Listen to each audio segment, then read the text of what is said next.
இன்றைக்கி நம்ம என்ன பார்க்க போகிறோம் அப்படின்னா, வீட்டில் யாருக்குமே பிடிக்காத ஒரு தோசை கோதுமை தோசை. ஆமாங்க, மோஸ்ட்லி எல்லார் வீட்லேயும் நான் கேள்விப்பட்டிருக்கிறேன். கோதுமை தோசையா, ஐயையோ எனக்கு வேணாம்ப்பா அப்படின்னு சொல்லுவாங்க. ஆனால் எங்கள் வீட்டில் அப்படி இல்லை. கோதுமை தோசை எல்லாருக்குமே ரொம்ப பிடிக்கும்.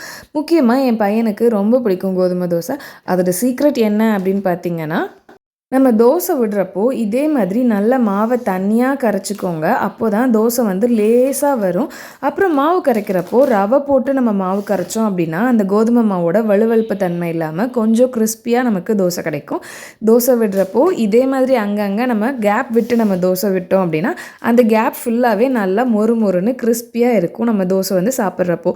இதுதான் கோதுமை தோசையோட டிப்ஸு. ஸோ இதே மாதிரி நீங்களும் வீட்டில் ட்ரை பண்ணி பாருங்கள்.